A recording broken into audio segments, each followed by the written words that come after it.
You may have played poker, but playing poker in Texas is a different animal. This is the Texas Poker Podcast with Tyler and Clint.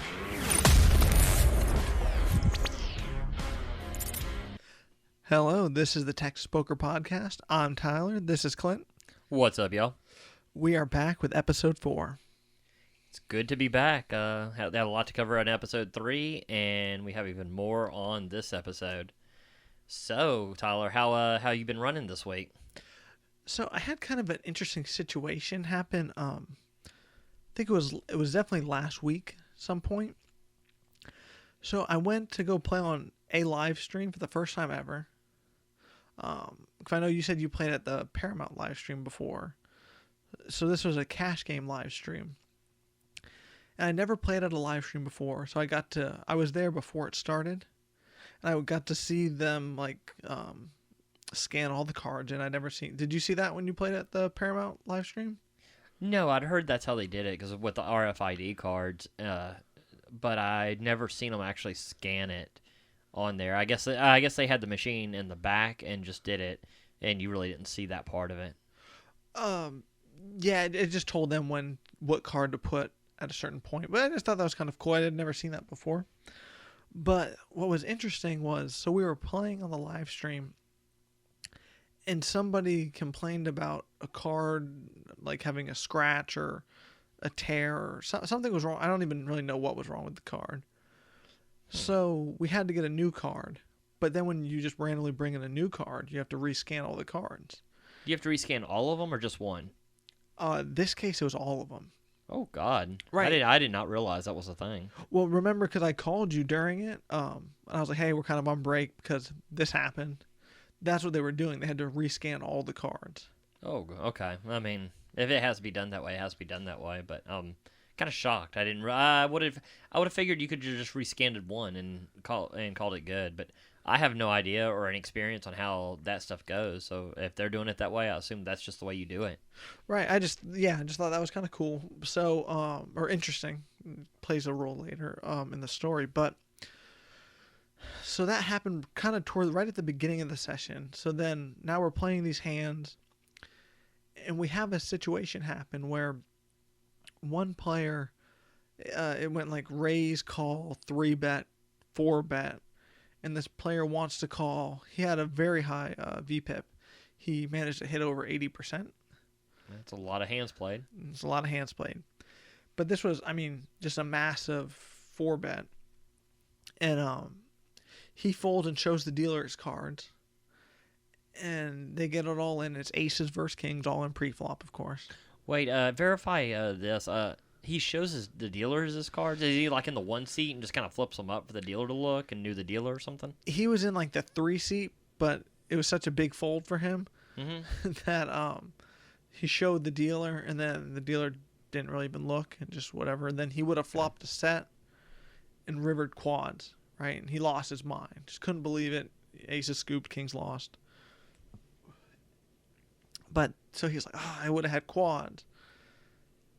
So now cut about maybe 3 hours later. Okay. We were playing a hand, and it was a very uneventful hand. And at the end of the hand, one of the players said, hey, well, I guess it doesn't really matter what card it is. I guess pick a card, Clint. 7. Sure. Okay. So he said, hey, I had the 7 of diamonds in my hand, I think. He was like, but there's one on the board. And he was like, maybe can you check the muck just real quick? If I'm almost 100% sure I had the 7 of diamonds in my hand. But we're all looking at the 7 of diamonds on the flop. Seems unlikely that's going to be in the muck. So they end up fishing through the muck and finding that there are 2 7 of diamonds. When they rescanned in the cards, they had 2 of the same card in there. That is such a insane situation. They had two of the same card in the deck. I mean, there's so many questions here because it seems like y'all had been playing a couple hours. Yes. One is so, and it's on a live stream. it just seems like it would have come up at some point. Other than, I wonder if it was scanned in wrong or how that would have worked. I mean, I wonder if it was scanned as another card, or I mean, I just don't know. That is a weird situation. I mean, and it's super shocking that it didn't come up before then, really. Well, and here's the other thing. So I went back and I actually looked at the live stream because that one guy said he had pocket sevens or whatever, and he folded pre-flop to the 4-bet. Pretty loose call it pocket sevens, but Yeah, makes sense why he folded. Yeah, good fold. But I went back and looked. He did have the 7 of diamonds, and then when the 7 of diamonds came on the flop, it went blank, and then it went to a 7 of diamonds on the flop, and then the one in his hand went blank. I mean, this seems like and that was way before it was caught. Way before, hours before it was caught. It seems like so many people dropped the ball here. I mean, one is something had to be scanned wrong. I mean, and yeah, I don't know. I mean, it seems like because I mean that's something that I know somebody's watching it and they should be looking at that and checking that thoroughly. Well, I mean, I wonder. I mean, me and you both have watched multiple streams. All the streams we've seen card errors. I'm sure that happens all the time where one card gets scanned in incorrectly, but never having two of the same cards. We both have seen, wasn't it just recently on the Champions live stream that he actually had a different hand and he called and everyone was like, he called, and then when he turned it over, it was a different card. Weren't you watching that when that happened? Yeah, because well, okay, now this goes back to the whole Mike Postle thing. It makes me wonder because, okay, wasn't the whole thing about Mike Postle, like I heard about the RFID cards, and it was one of those things where if a card was wrong or something, if it was scanned wrong, it would show up wrong every single time. Mm-hmm. I wonder how, it seems like if it was scanned wrong, but then they were both scanned as a 7 of diamonds, or whatever card. It seems like that's a made up card, but like say it's a 7 of diamonds, considering I picked it and I had no idea. So it was but you said it both showed up as 7 of diamonds in that person's hand, and then got blanked out when the other one. So I would assume the computer has some way to not let the same card be done twice, and it just kind of override. I mean. But somebody should pick up on this. I mean, super shocking that it could go hours on end with a wrong deck. Right, it was very strange. But then it kind of leads you to the question of what can you do as the live stream or the room or whoever was putting it on? What do you think they should do in that situation? Because there's really not much you can do. Okay, well, this is super weird because I haven't seen anything like that until this exact same week. So, when I'm playing in a poker room, they're running a bomb pot. No, it was a regular pot, but it was Omaha, and sometimes they'll do 5 card. Well, they get to the end of the deck, and it uses pretty much all the same cards at the exact same time. They ran out of cards. They only had 51 cards in the deck. And, of course, this was a big problem. So, luckily, I think it had gone check, and everybody just decided, we're going to take the money. I wasn't in this hand. They're going to take the money out of the pot. But it leads itself, again, this was a major question of how you rectify this. Because before I tell you what happened there, what did the place you were doing, what did they do? So, all they did was they just said, well, we're sorry this happened. We're just going to rescan the new cards, and this has ruined our night for us. Like, anybody who lost there, it's ruined our night for us, too, because we don't really know. It's kind of the same thing at the place I was at. I mean, but, okay, let's be devil's advocate. You know, okay, a lot of people on this podcast would be like, everybody should get their money back. And I 100% understand, not even saying that's wrong, but the people who won put their money at risk just the same. So you can't take the money out of the winner stack because they did it wrong. So if you're not going to do that, then is the whole poker room just going to start writing blank checks to everybody who lost that night? That's not really going to happen either.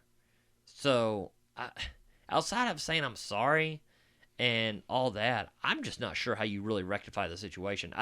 Somebody's going to be pissed all the time here. I definitely agree with that. Someone's always going to be pissed. It's kind of like being a referee at some sort of sports events. Half the people are going to be happy, half are going to be upset. But I do think this was kind of my theory that someone told me that they thought they could have done. Tell me what you think about it. But maybe could they have given everybody $100 of free time? I think they could have done something. I mean, I don't. I think this is going to be a slippery slope because the minute you do that and say, hey, we'll give you this time, then someone's going to come back and say, I lost $500 tonight. Maybe I shouldn't have lost $500. What does your $40 or your $100 of time do? That's what I was going to say. I was kind of thinking that because I'll tell you what, no one lost $500. It was way more. But it's not even a drop in the bucket. But, I mean, I do kind of think it's a nice gesture. It's a nice gesture. I think it kind of... Would I rather see that happen? Probably yes. But I think it does open Pandora's box a little bit. You're just going to have somebody being like, well, that's... I feel like you would have multiple people just be like, that's not enough. You're admitting, like, you're at fault and I lost this. I don't know. I mean, I don't think there's an easy way. Once you make this mistake, there's not a really easy way out of it. I will say, where it happened, the owner was very apologetic, was very sincere about it, and everything like that. I felt like that went a long way. I mean, for me, it was a night where I was winning everything, so I mean, I wasn't horribly pissed about it or anything. But some of the people were. You know, it's one of those things. It's just like a dealer making a mistake at a poker table and someone feels like they got screwed. You know, the people who run these games, the people who scan those cards, it sucks. I hate to ever see it happen. But whenever you have human beings running stuff, human beings aren't perfect and something's going to go wrong eventually. So it sucks, but that's just kind of part of the game, I assume. And also, it's just as likely to help than it is to hurt you. I mean, either way could happen. I mean, even if you get killed in that game, cards could have fallen different, and you could have been the one, like you were, the big winner. Just as likely to hurt you as to help you. Yeah, it's exactly. I mean, it's a lot like I say, a dealer screwing up, rewarding somebody the wrong. Well, if they award someone the wrong pot, that's a very different story. So. Bad comparison there, but I don't know what they can do. It's just not an easy answer.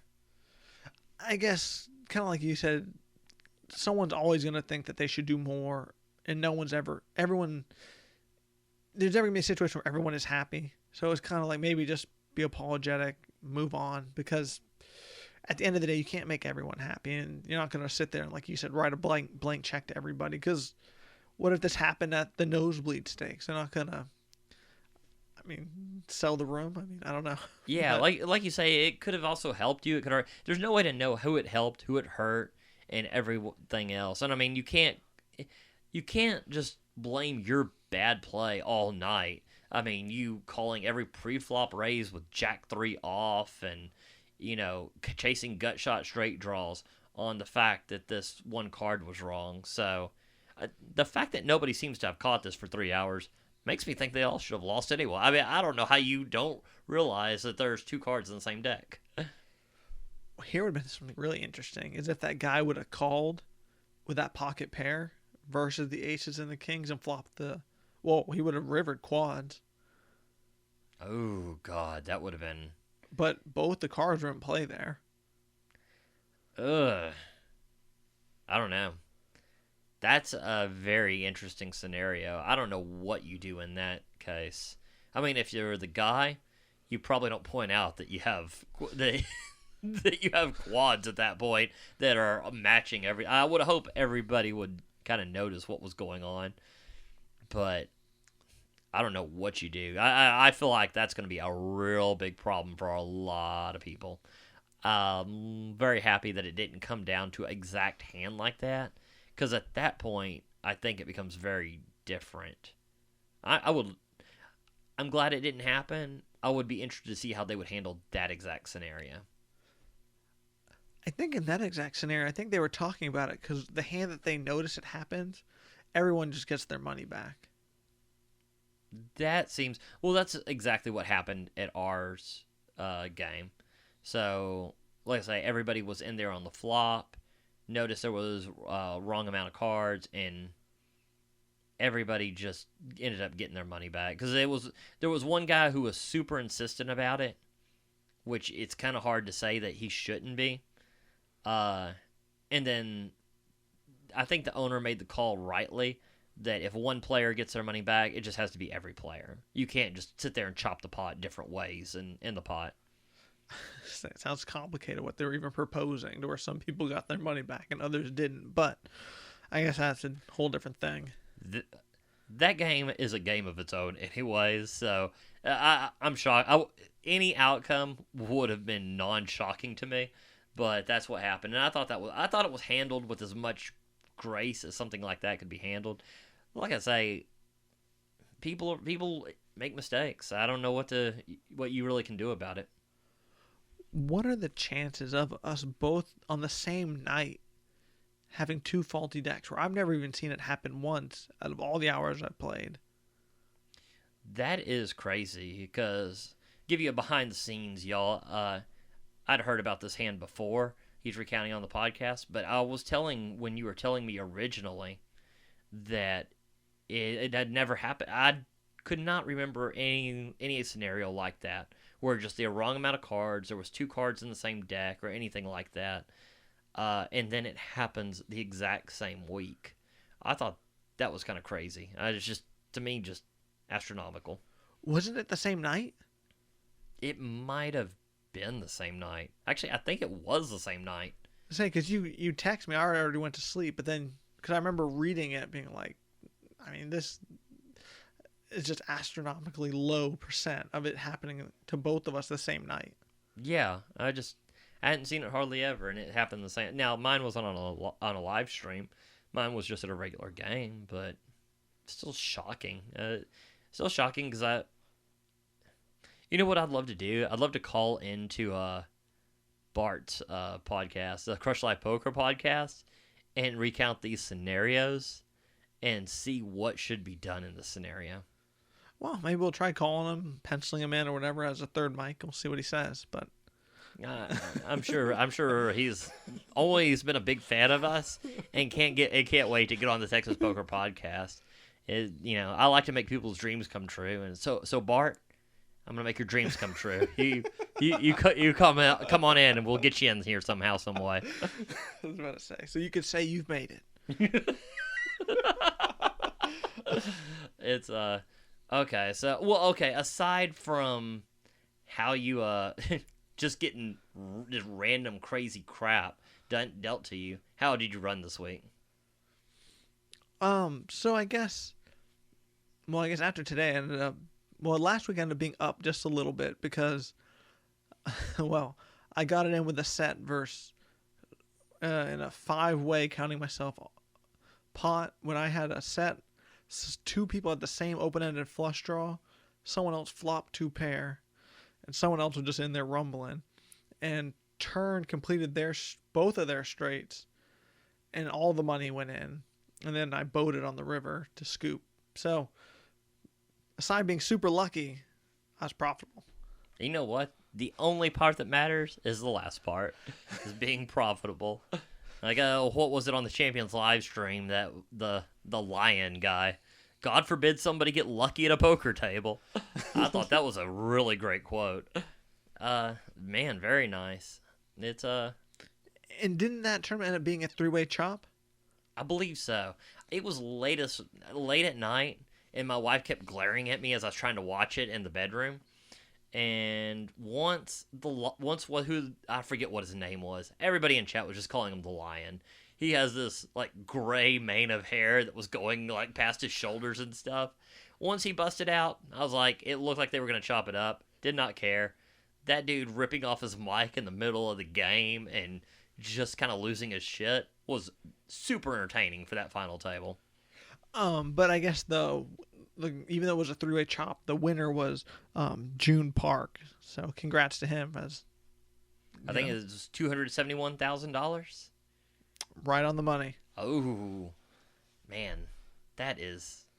I kind of congratulate him, and I kind of hate him. That's just how I roll. This is a jealous guy right here. Congratulations, June Park. That's pretty amazing what you did. It's so that was a really good. I'll tell you what. Nothing in poker feels better than being on the downswing, watching your bankroll just burn to the ground, just watching your hourly go down, and finally at the very end, when you're like, fuck poker, I'm gonna be a professional Overwatch player, I'm gonna try some disc golf, or just looking for any other hobby, you finally bust out of that downswing and bust right through it back to being profitable even before the downswing started. Nothing feels better, and that is where I'm at. Thank you, God. Oh my God, I was losing my crap. Right, and this was over multiple sessions, not just one massive one, but I think it was 3 giant sessions. Yeah. So as you know, I've played at that Central Texas Poker. I'm very happy to have another place in College Station to play. Had a great session there. Great session at Paramount. Had another one at, where was it? Oh, Prime. Had a really good session there. So it's all looking up for me finally, which took a damn bit of while, but we are back to in the green. And then on a side note, played the Paramount satellite today. I mean, not the Paramount, the Prime satellite today. Super cool satellite. It was 3 tables. They awarded 1 seat to the $1 million guarantee, and I believe it was like a $500 second place prize. Great action. Great. I mean, I think easily, if you are a good player, you could win that satellite and get a seat. So I definitely encourage all people to do that. And so it's but yeah, it was really, really awesome. I will tell you this. So breaking out of this downswing, it gave me a new perspective. So I was telling you the other day when everything was being burned to the ground, and I was like, man, poker, I don't think I know how to play it anymore. I had thought of being a dealer. Now, you know, me and Tyler, we do work in the medical field, and from what I heard, you know, it makes around the same as if I didn't work full time and just did that. It might be a little less, but I was like, well, this could be kind of cool. I was like, what's better if you're not playing poker, just dealing the cards, BSing? I guess I had been at least good tables for the last couple of weeks. I was like, that seems like that'd be a cool job. Yeah. So they brought these dealers in from Houston to my hometown game, which all kinds of random crap. It does not run like a lot of Houston, and it's all the same players. And this table got rowdy. I mean, these dealers, I tell you what, after seeing what these dealers went through, that, and then there was another place I went, and it was also a tough table. I got to hand it to these dealers. In no way do I want to be a dealer. That is a tough job. It looks fun when you're at cool tables, but when you are at a table where just half the table's drunk as crap, oh good Lord, I can only imagine. And then at this place I was at, the first one, there was only 1 or 2 dealers, so they're not rotating. Like, at least if it's like 52 social or something, you're at a bad table, you know, you get the rotation. You have 15 minutes of hell before you go somewhere else. They were just there, stuck all night long, dealing with just all kinds of crap, and I just completely changed my perspective. So I gave the dealer. I tried to tip the dealer pretty well because that's a tough job when you are at a tough table. Right, because before, when I was in school, I was a dealer for probably 2 years, maybe a little bit more, maybe 2 or 3 years. I actually dealt, but not in any poker rooms or like actual cash games. They were all like charity games. Like companies would have us out, and like they would either do a poker tournament, but you would win tickets to a raffle. That's how they would do it. So like we would do stuff for like Wounded Warriors, like ALS awareness, different adoption places, stuff like that. And but man, it is a tough gig being the dealer. But these were for games that were really for no money, mainly charity games. But people were there and they were just trying to give their money away, or would just be like you said, just super drunk, not know what's going on. I mean, up running around with the cards, stuff like, I mean, just madness going on. That's got to be so tough. That might even be tougher because, on that, at least on most poker tables, there's a kind of a fine line of what you can and can't get away with.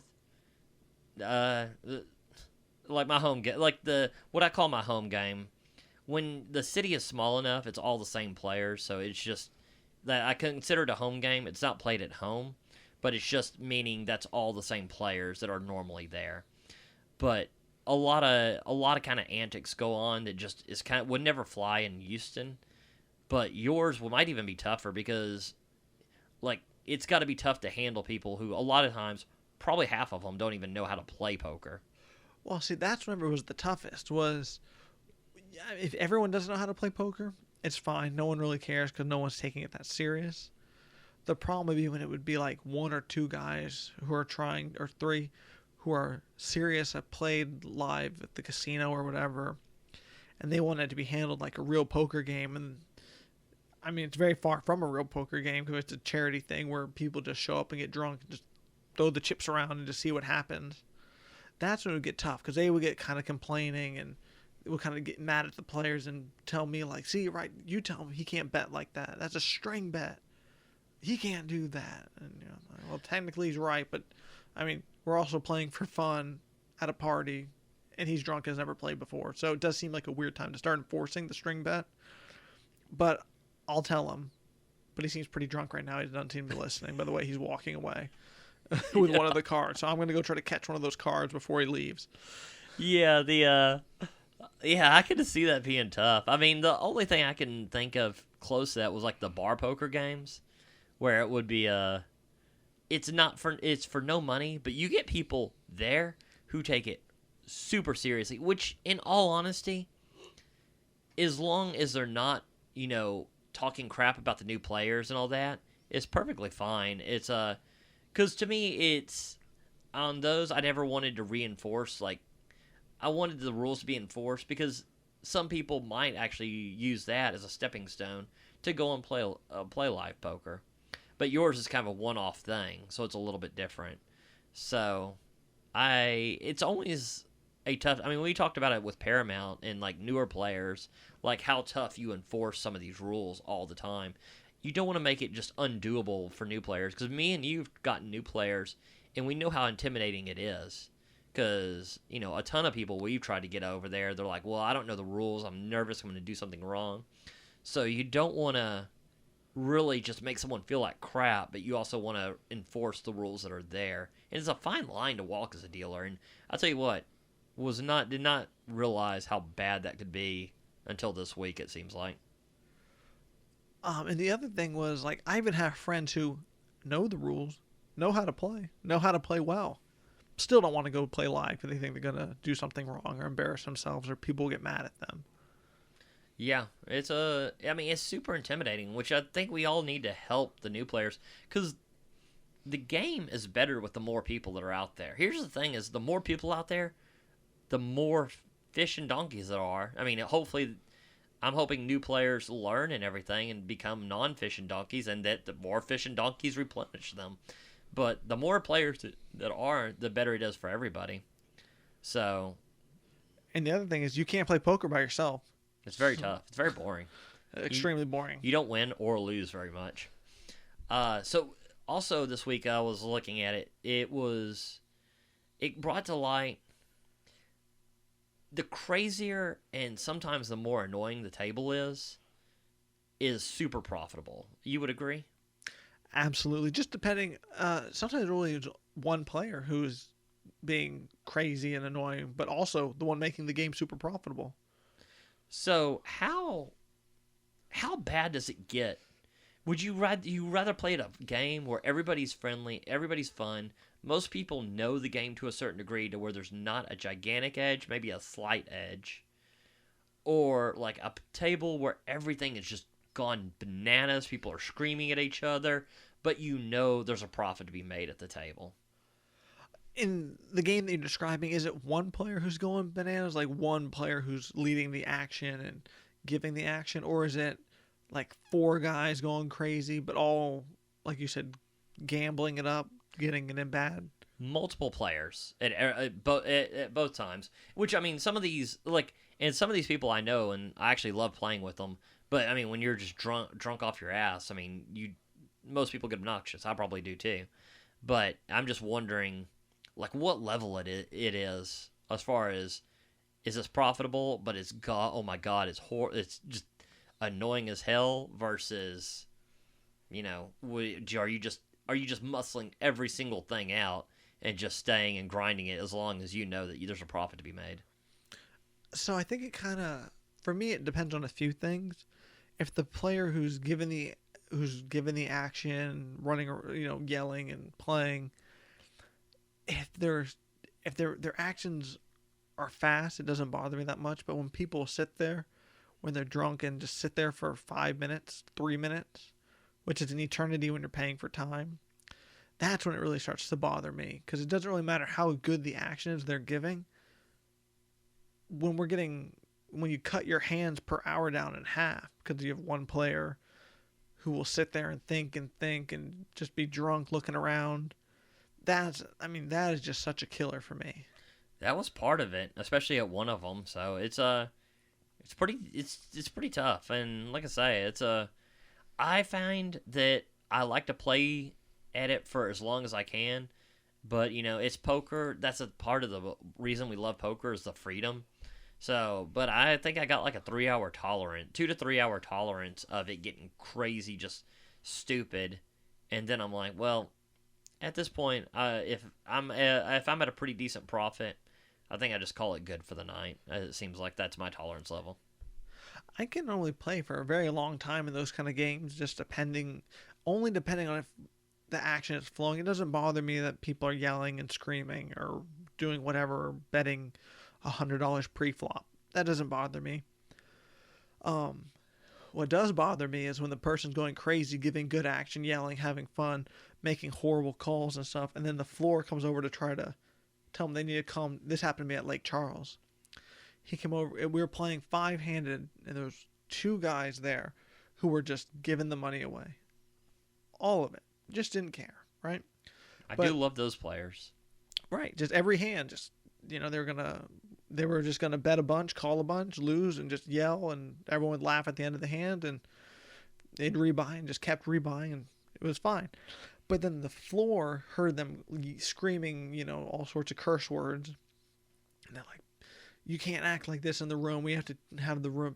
You have to respect the players at the table. And I was kind of like, calm down. He can stay as long as he wants. I don't care what he calls me. But if he's throwing money at me, he can call me whatever. See, I like that the floor kind of came and did it, because I feel like this is another tough spot as a dealer, because as a dealer, you're annoyed. You want to move the game along. But at the same time, and sometimes these people are horrible for the game just in general, because they're, like you say, screaming obscenities and all that. But as a dealer, you'd also know that as bad as they're being, there are 8 other players that now have their mark and know that some profit is coming their way.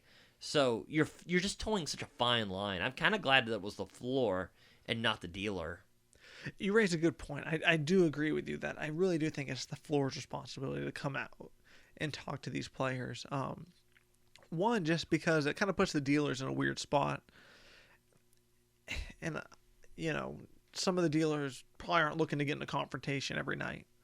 Yeah. I mean, it's got to be tough. Like I say, I never really wasn't thinking about that side of it when I was thinking about that, and yeah, it's. I mean, when you're going through multiple tables a night too, it's unlikely you're going to go through 5 or 6 tables where, there's not 1 or 2 assholes in there. Yeah, absolutely. But you raise a good point. But I guess the moral of the story is you don't want to be a dealer anymore. No, my downswing's over, and after seeing that, I mean, yeah, no, I really respect the amount of patience that it shows to do that job. So, like I say, I hadn't been at back-to-back really tough tables in a long time. Tough to run, not tough to play at, because they were great to play at. Oh, another thing, I tell you what, I can handle a rowdy table. My phone better not die. My phone died one night. That was very tough. Yeah, I could see how that would be. Well, because you normally bring your headphones too, right? I bring my headphones. So at the very least, I throw those headphones in. Sometimes I throw them in and don't even put music on. Sometimes just doling kind of keeping the noise down. They're not exactly noise canceling, but they still block noise. And they kind of send a good message to people that you're not there to chit-chat.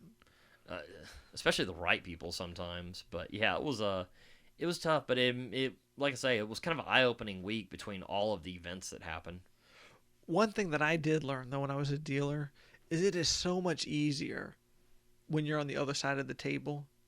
Whenever you're not the one in the box dealing, like seeing certain things, or because man, it's almost like you can blank sometimes. Like, because I also dealt blackjack, and it's very easy for the player who's sitting there looking at his hand to remember how much he has or what his number is or whatever. But when you have, I don't remember how 5 or 6 people, when you have to do everyone's hand plus your own and the payouts. Same thing with poker though. Like sometimes you could see a hand or get confused in a big multi-way tournament or multi-pot hand in a tournament and get mixed up, but it looks so easy as the player. So I guess just keep that in mind when you're playing that. The dealers don't have it as easy as it looks, because sometimes it looks like they make it look just effortless. Like they're just sitting there looking at the back wall, just daydreaming, but it is not as easy as it looks. I was about to say the room I play at, a couple of players have wanted to deal here and there. I'll tell you what, not one has wanted to do it like full time. They were just getting murdered on just making mistakes, then everybody pointing out their mistakes, and these were the players who were kind of telling everybody else how what they were doing wrong. So you're right. Just because it looks easy doesn't mean it is easy. I mean, they just are making it look easy. Absolutely. But yeah, I guess overall great week for you, mediocre week for me with the sessions. Got to play my first live stream though, which was super cool. Never realized how big the cards are. Oh, that's really cool. I'm glad you were finally able to have that. I know you've been wanting to do that, so I'm glad you got to experience that. Yeah, it wasn't great to experience, losing 2 buy-ins, but that'll happen. Well, that's poker. I've lost a lot more. Was losing a ton more. So it was. I'm glad to hear. I'm glad to hear you got the experience and you can go and relive that over and over again for your experience for your entire life. There we go. Or maybe they'll just take it down. Yeah, I'm sure you'd be okay with it. I said 5 7s in the deck. Delete. Yeah, no kidding. That might be the one that you can't go back. So I guess earlier today I had kind of an interesting hand. Well, I guess I never asked you how did you end up busting out of the Prime satellite? You never ended up telling me what happened. Oh, I mean, all my fault. This was not meant for the podcast. Yeah. I got Ace King bet and kind of lulled myself into thinking. So I raise pre-flop. I get 1 caller. He's been kind of erratic, a little bit of aggressive. It comes, and I just got married to this hand and talked myself into it. It comes 4, 5, 6, different suits. I check thinking it's bad for my range, and he bets half pot. I call knowing that he's probably putting me on overcards that I missed, and that he could also have overcards and just be trying to steal this pot. Could also have a 7 where maybe 7-9 suited. I just felt like there were hands that I had beat here. And then the turn comes. I check. He bets again, but it's tiny compared to the size of the pot. This is where I should have got away from it. I call just thinking that he knows that he's trying to get me off this hand. And then on the river, he bets. It was like 20,000 into 120. It paired the top card that was on the flop. It was another 6. So I'm like, would he have played this is unlikely that he has a 6 here. And it's unlikely he would have played any of the other cards this aggressively. And just leveled myself into making a crap call. It was 20,000 into, like, I think 120 or something to call. So it wasn't. I feel like it wasn't a bad call in the river, but was a horrible call in the turn. I still have chips and end up getting it all in with like a kind of a weak ace. I was just kind of blinded out and, had to pray for the best. And the best didn't happen. And then we caught you in the cash game. So exactly. In that cash game, I had it was definitely interesting at the end. I was about to leave, and then I get dealt 2 red aces. The guy to my right, he almost always limped almost 100% of his hands. He makes it 12.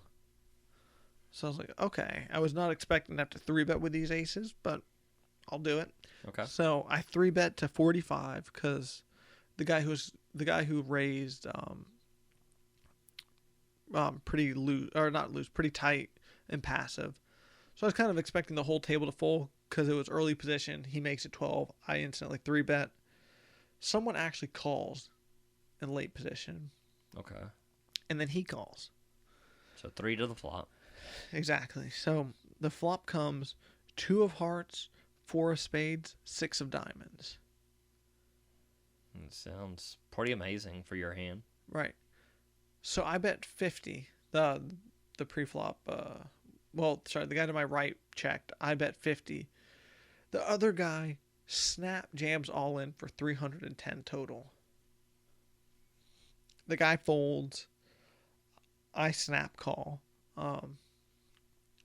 Thinking it could be kings, queens, jacks. He has the 7-8 of spades for no flush draw and drills the 5 for the gut shot. So that was pretty hurtful. That is pretty hurtful. I don't know. Was there 1 spade on the flop? Nope. Oh, God. Just 2 overs and a gut shot. That's all you need to make it these days, really. God, I just don't understand. Like, I can, especially once you bet the flop, like, a call would be a light call here. A jam over your pre-flop 3-bet and, and your bet on the flop.